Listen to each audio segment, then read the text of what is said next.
I was working with a client that was struggling with getting projects completed on time. The projects were well planned out, but they were missing milestones. So we discussed how and where the client could put milestones into their project. I wanted to do a little bit of history here. I checked, and the Romans had milestones that marked every mile. And that's where milestones originally came from. Today, if you're traveling down the interstate, there's a green mile marker every mile. The markers indicate how far you are either into a state or how far you are from the next state that you're heading into. Depending on which direction you're going, north or south, east or west, the mile markers are different. They still mark each mile, but they mark it differently. The milestones mark significant points along your journey. They serve as a checkpoint that can help you assess your progress and to help you celebrate your achievements. If you use milestones, you can have them break the project into small, manageable segments rather than with just a whole project. It's much easier to have milestones to be able to measure along the way. It makes it easier for you to stay motivated as well. Here are some examples of milestones. For instance, if you were going to be running a marathon, Your milestones might be completing a 5K before the marathon, running a half marathon, and then achieving a specific weekly mileage, working yourself up to the full marathon. In essence, you've got segments along the way, and you're measuring your progress to help you to get to the final goal.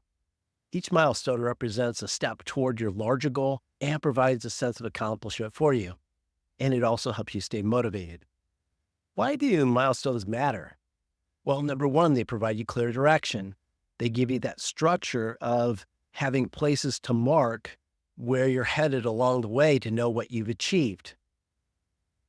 Also helps you from that standpoint to look at the project and know where you're at and if you're going to complete it on time, if you're going to have any challenges. Number two, it enhances motivation. By each time you hit a milestone, you know you're getting closer to the project being completed or the goal being hit. Number three, it facilitates progress tracking. Milestones allow you to measure your progress objectively, regularly assessing how far you've come, and then you can adjust your plan to hit the other milestones if you're off track.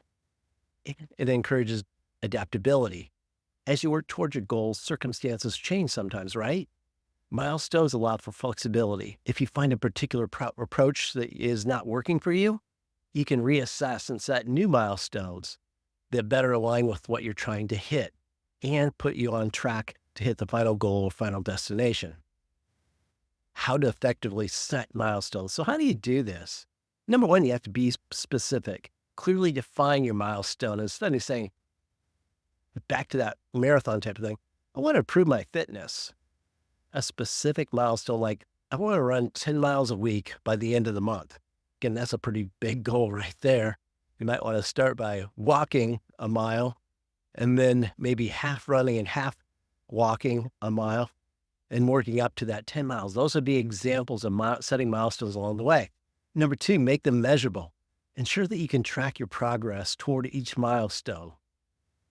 Use quantifiable metrics too, like completing a certain number of tasks or a specific performance level that you need to hit. Number three, set realistic timelines. Assign deadlines to your milestones.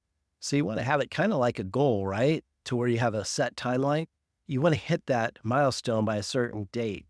That gives you an ability to see, okay, are we on track for getting this particular project or task completed? If not, number one, we need to reset the milestone with a new date. Number two, we need to sit back and look and say, hey, can we actually attain the goal or objective, what we're trying to accomplish here in the time frame that we're allowed? And you may need to have to reset and communicate. Number four, celebrate achievements. When you hit those milestones, celebrate. It doesn't have to be something huge, but it can be a matter of maybe go out with the team and have a happy hour. Maybe it's a matter of just high fives, as simple as that you hit that particular milestone. Number five, reflect and adjust. After reaching a milestone, take a moment to look back what you learned. What went well? What didn't go as well as you'd planned? And what might you do differently? By breaking down the steps, the milestones, into manageable segments, You provide yourself with direction, you celebrate achievements, and you track your progress. Embrace the importance of setting milestones and let them guide you through the challenges while you keep your motivation high. Remember, every small step that brings you closer to your ultimate goal, celebrate those steps and stay committed to your journey and stay committed to accomplishing your goals. If you want to get more done, if you want more accountability, or if you just want some help getting to where you want to be, email me at jeff@coachjeff.me. Be audacious.